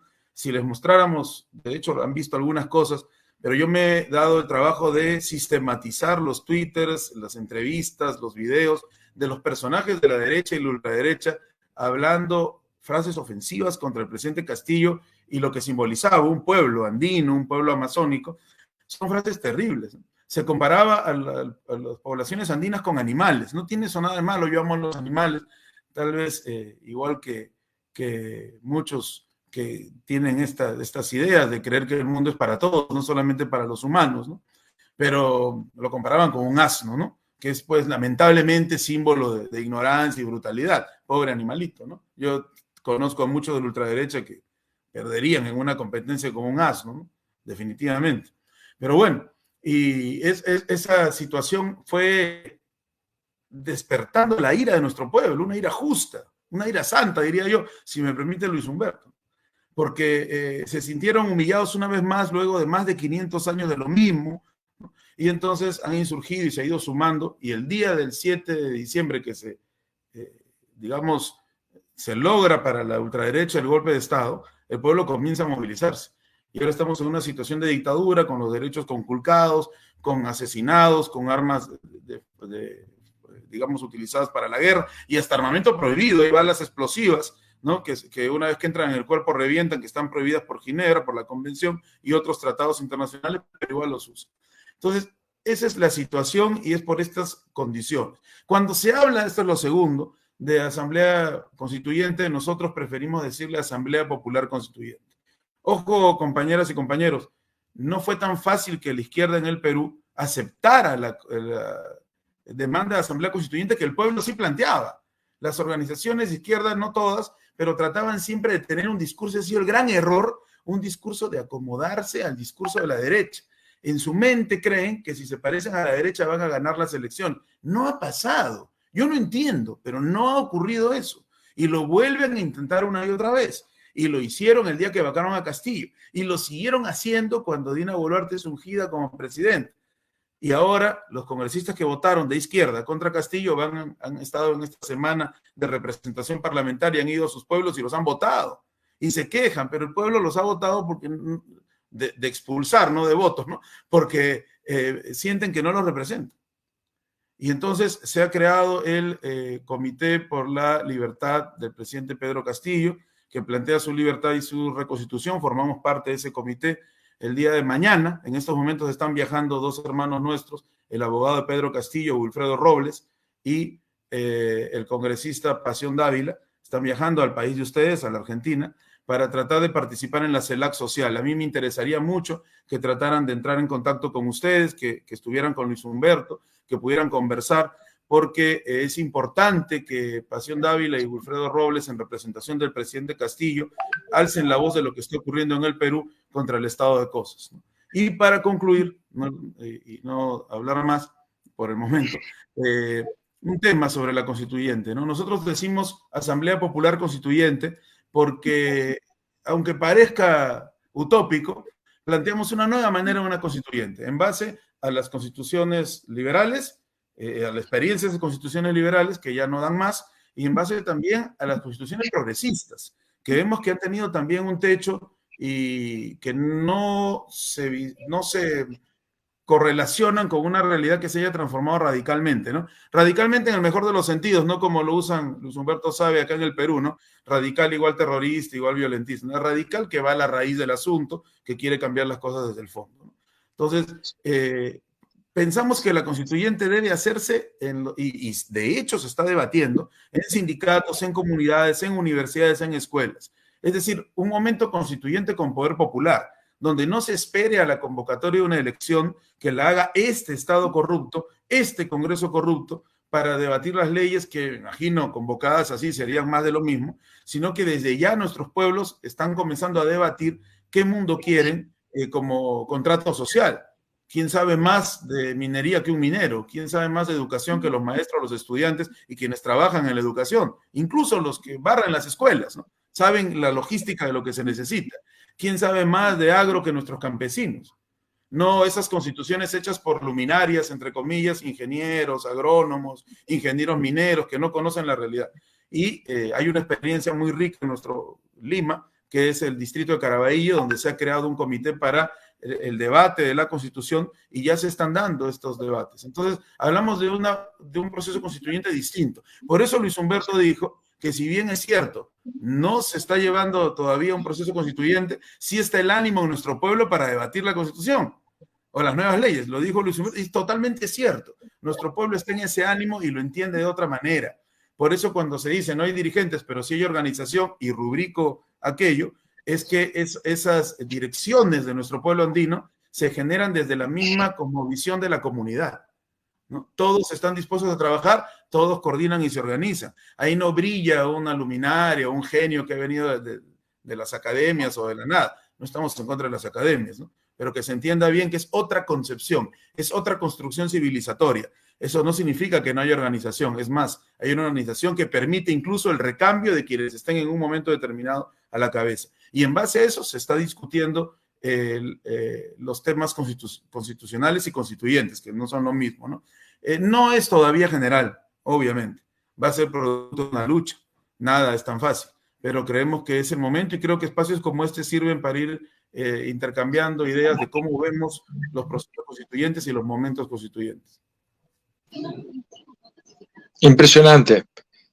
Impresionante, Martín. Vos sabés que acá vendría tan bien para Argentina poder transmitir mucho más de lo que está ocurriendo, sobre todo ese lugar. ¿Nos podrías repetir de Lima, que tiene un comité para promover el poder constituyente popular? Caraballo es uno de los distritos con más historia prehispánica de Lima, y también en un distrito muy combativo, Villa El Salvador, ya se está estableciendo el debate constituyente en algunos grupos, ¿no? Entonces, poco a poco, y en otros lugares del Perú, pero son las experiencias que más conozco. Bien, bien, buenísimo. Mañana nosotros vamos a estar acá, los que estamos acá en este espacio virtual, vamos a estar presentes en Museo de Malvinas, ahí va a sesionar la CELAC Social, así que vamos a estar presentes y esperemos conocer a tus compañeros, Wilfredo, se llama uno y el otro. Pasión.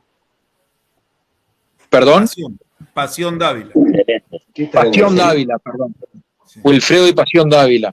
Con todo gusto apoyarlos y estar a disposición de ellos, porque para eso es la CELAC Social, así que mientras acá estábamos charlando, estaban transmitiendo acá por televisión que aterrizó Lula da Silva, ya fue recibido por la Cancillería Argentina y muchas expectativas de lo que cómo puede funcionar esta CELAC Social y cómo se puede articular con el Perú. Justamente era una de las preguntas. ¿Quién venía en representación del Perú a la CELAC Social? ¿Quién va a venir de la Cancillería peruana? No sé si estás al tanto vos, si viene alguien de la Cancillería, alguien mandado por Dina Boluarte, que va a estar presente acá con todas las autoridades de los 33 países, digamos, que conforman la CELAC. Según sé, todavía el gobierno no ha definido la participación en la CELAC, tienen muchísimos problemas, millones de problemas, diría yo, pero de hecho enviarán a alguien de nuestro pueblo y del Comité por la Libertad del presidente Pedro Castillo, va el congresista Pasión Dávila y el abogado de los pobres, Wilfredo Robles. Está bien ahí, porque que vaya alguien del gobierno sería una afrenta a la realidad. Mejor que la dictadura se quede aquí y ya la combatimos nosotros en Perú. Correcto. Junto con la intervención internacional de tantos medios que se han hecho eco y de la cual hemos podido ser agentes también visibilizadores, ¿no?, de la realidad. Gracias, Martín. Gracias, Luis. Un libro, gracias. Una pregunta, Martín. Una pregunta, disculpen que haga una pregunta, pero alguien tiene tu teléfono porque va a venir Juan Grabois, que es una persona muy activa también aquí en la política nacional, y va con varias personas para hacer un acercamiento a la gente, los testimonios, y entonces también yo le quiero presentar gente de los derechos humanos, de IDL, que vos los conocés seguramente, claro. Pero también le puedo dar tu número para acercarse y guiar un poco también ¿no? ¿Me entiendes? Con mucho gusto. Juan Francisco lo tiene, después podemos intercambiar. Yo les paso el teléfono acá a Andrés y Juan Paunero. Gracias. El teléfono del contacto. Perfecto. De Martín para Luis Humberto. Gracias, gracias. Sí, gracias. Gracias. Excelente, excelente.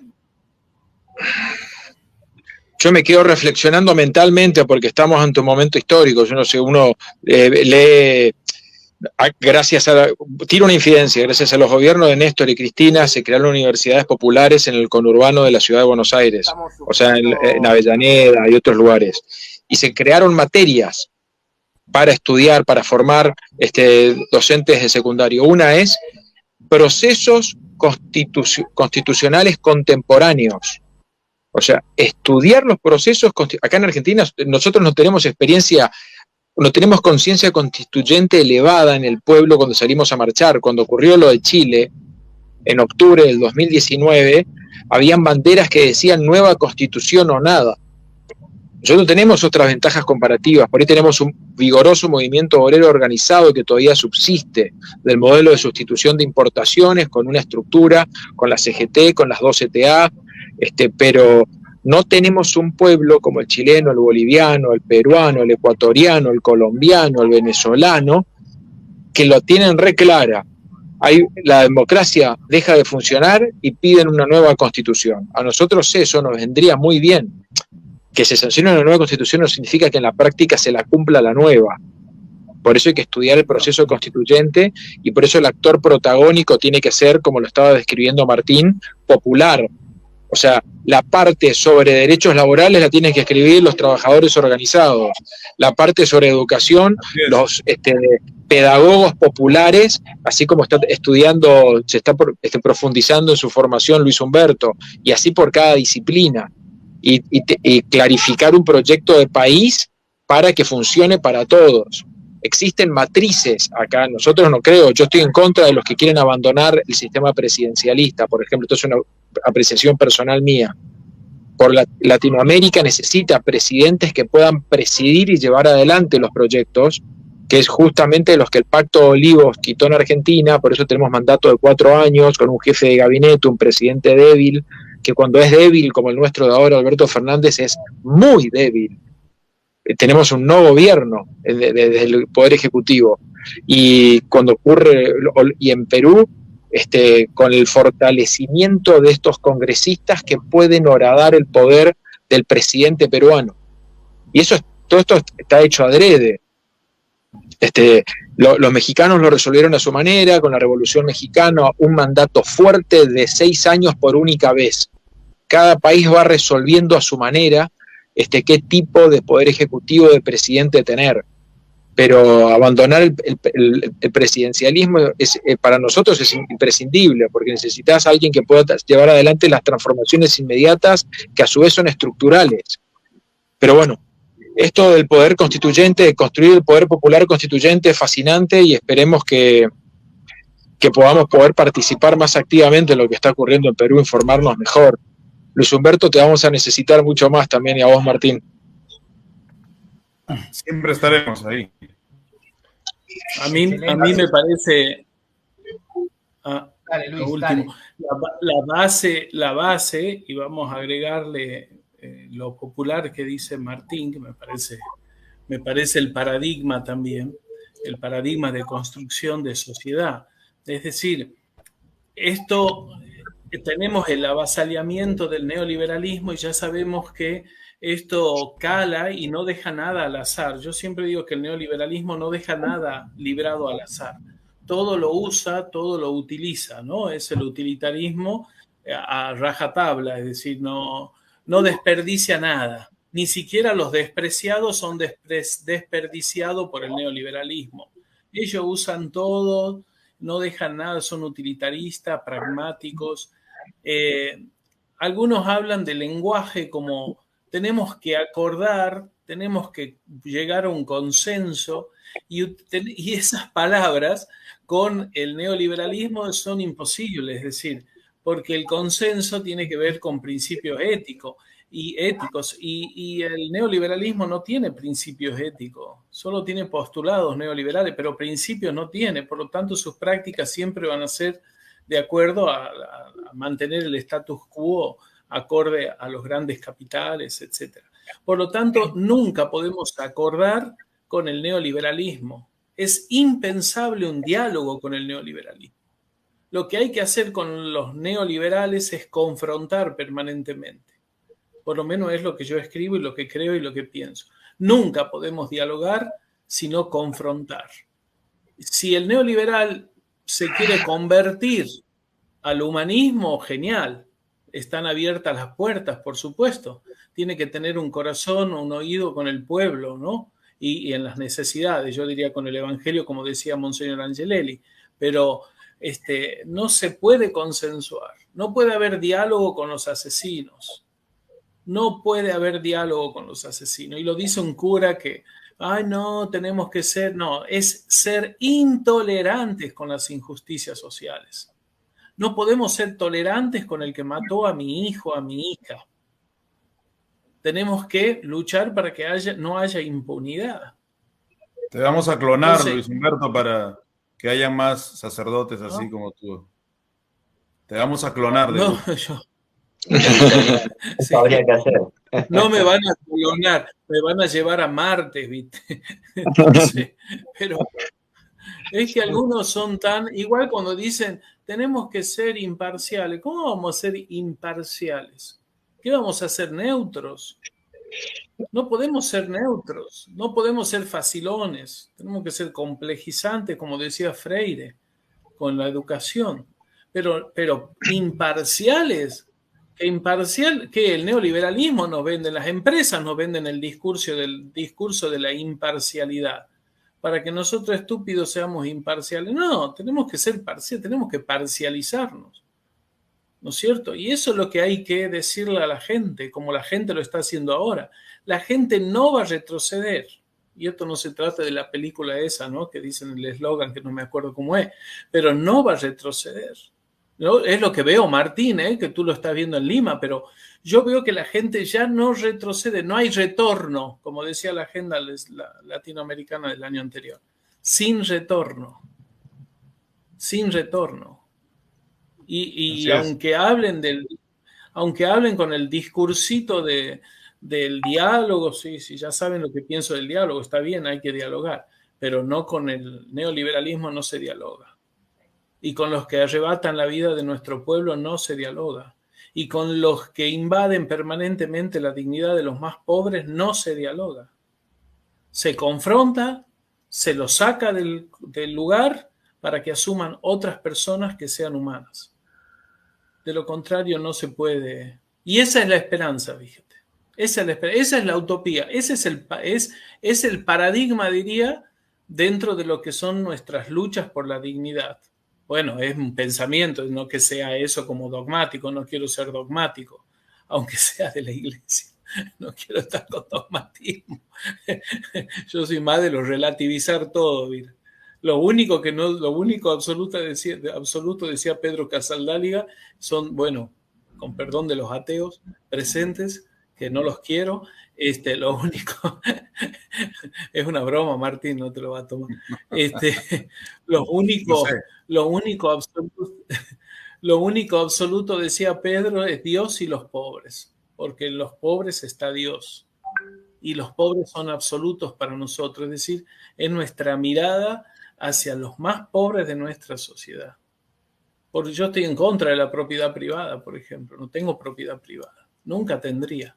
Aunque el vehículo que he comprado ahora está a mi nombre, pero en realidad no es mío. Pero estoy en contra de la propiedad privada. Porque me parece un abuso para aquellos que no tienen nada. Bueno, me van a decir que soy comunista. Bueno, soy lo que quieran que sea, ¿ya? Soy todo lo que los otros quieren que sea. Pero nadie nos puede quitar el ser humanos y el humanizarnos con la gente, especialmente con los que menos tienen. Así que bueno. Nada, disculpen, yo pido disculpas porque... No, maravillosas palabras, Luis. Muchísimas gracias por esta reflexión final, que creo que me parece que queda muy claro, digamos. Gracias, Padre Luis, por acompañarnos en esta noche. Saludar ahí a los compañeros en Tucumán, si quedaba algo en el tintero para compartir. Justo quería pasar un saludo al compañero Hernán de Amaicha, pero sigan ustedes en el saludo porque fue a recibir a otro Ancumpa que se viene para el búnker. Llega medio tarde, pero bueno, si siguen saludando ahí, llegamos a tiempo y se despide Hernán con un mensaje de Amaicha, de la comunidad indígena. Espectacular. Acá intentamos en la base y también en el espacio de crítica de que sea lo más federal posible y regional también ahora cuando se puede, así que siempre es importante escucharlo ahí. Cerramos ahí con unas palabras finales, compañeros, Juan, Martín, para ir despidiéndonos y ya vamos cerrando el programa. Yo estoy fascinado como con el programa, generalmente son buenos los programas que hacen acá en Crítica 21, pero la verdad que la calidad humana de Luis Humberto y la intervención del militante, todo un cuadro intelectual y político allá de Lima, ambos un lujo, compañeros. Ustedes no saben el apetito que hay de saber qué está pasando en Perú, porque es que de alguna manera, lo hablo como correntino, yo no soy de Capital Federal, es como también una madre más de la Cuenca del Plata, en el sistema de conformación acá.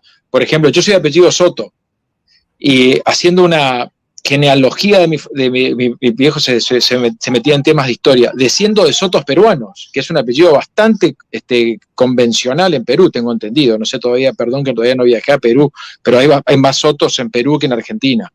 Entonces es como recontra importante.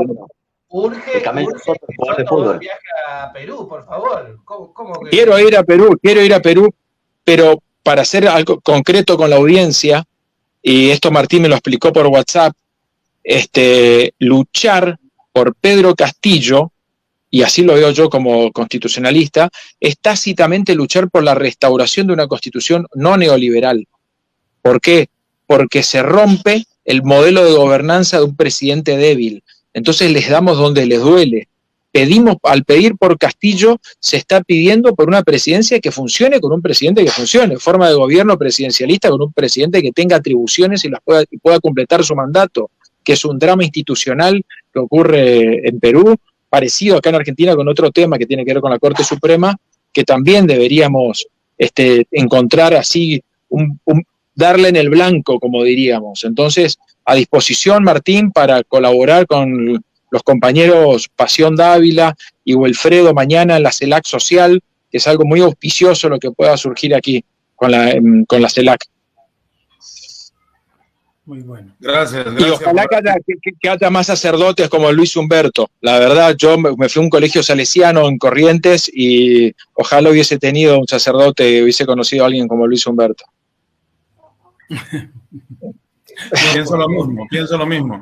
Les agradezco, Juan Francisco, que me hayas brindado la oportunidad de estar con ustedes esta noche, con Luis Humberto, con Michelle, con los hermanos de Ancu TV, con todos los que han estado, el compañero Panoro también, y poder transmitirles un poco la realidad de nuestro sufrido pueblo, pero no por sufrido menos feliz y combativo.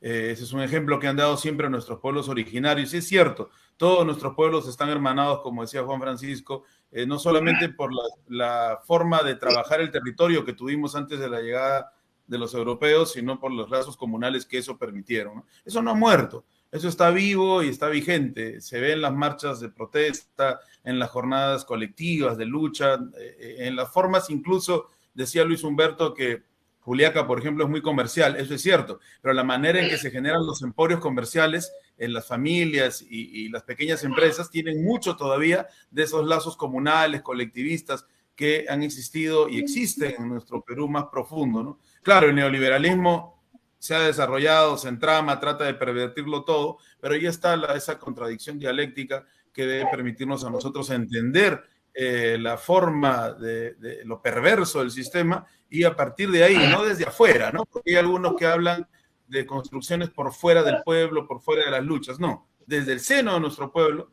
desde esa pedagogía que nos da el pueblo con sus luchas, con sus sufrires, con sus alegrías, construir una alternativa que vaya más allá incluso del momento constituyente y que sea más bien la constitución, desde otro sentido el término, de un nuevo camino para el Perú y para los pueblos de nuestra América. Creo que espacios como este ayudan muchísimo a eso y quiero terminar hoy día agradeciéndoles y mencionando también nuestra solidaridad con la familia de los más de 60 caídos en nuestra patria, la solidaridad con los estudiantes y dirigentes que han venido del interior del país, los marchantes, nuestro pueblo movilizado, que ha sido secuestrado a la Universidad de San Marcos y muchos de ellos todavía no salen del Poder Judicial, de la comisaría, y se les está acusando de terroristas, se les está persiguiendo, se les ha maltratado a los jóvenes estudiantes, mujeres y hombres, se les ha humillado, se les ha tirado al suelo, se les ha hecho arrodillar, se les ha intentado sembrar pruebas, se les ha golpeado, eso es inaudito. Mi solidaridad con ellos y también con la familia del presidente Castillo y con el presidente Pedro Castillo, que debe ser restituido porque es el presidente de los humildes, porque significa que el pueblo peruano puede algún día dirigir su propio destino, porque significa que le estamos diciendo con ese llamado a su libertad y a su restitución que ellos no van a hacer lo que les da la gana, que hay un pueblo digno que está dispuesto a luchar, a ganar, a surgir y a desarrollar. Muchas gracias. Bueno, gracias. Muy bueno. Simplemente también quiero agradecerles por este espacio, la verdad que ha sido muy conmovedor y a tanta gente que está por ahí, que no los veo por supuesto, pero que está participando. Gracias y ya tendremos la oportunidad. Espero, se enterarán cuando retorne a Perú. Espero retornar. Y si es la presidenta...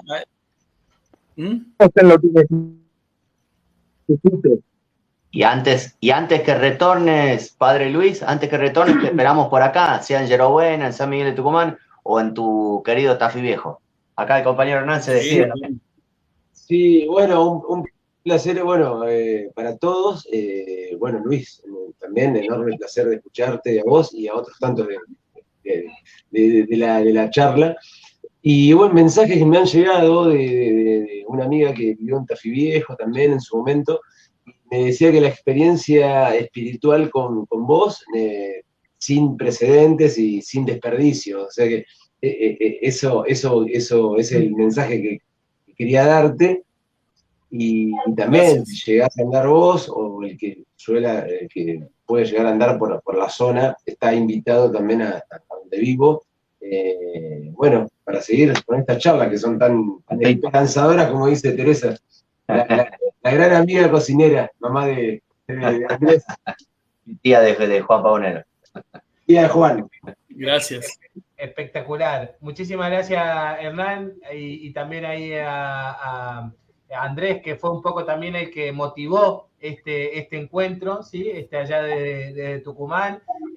Agradecerle también a Juan Francisco, que siempre está, digamos, trayéndonos claridad sobre cosas que por ahí para nosotros son medias complicadas, pero que son importantes también, digamos, ir discerniéndolas para aprender, ¿no? A Martín, que se sumó ahí espontáneamente por una invitación y que aportó también, me parece, mucha claridad sobre algunas cuestiones desde Lima, y a Luis Humberto, por supuesto, quien hemos convocado y invitado para esta entrevista, que al final, como siempre en la base espiritual, se termina dando un debate y un intercambio de ideas que nos ayudan, digamos, a comprender un poco mejor. Y a los que vean este programa, que queda subido después en nuestra plataforma de crítica, que puedan compartirlo para que este mensaje llegue también a quienes quieren la información que tanto falta no hacía cuando empezamos el programa, y que ahora, después de casi 2 horas de programa, hemos podido compartir con más claridad.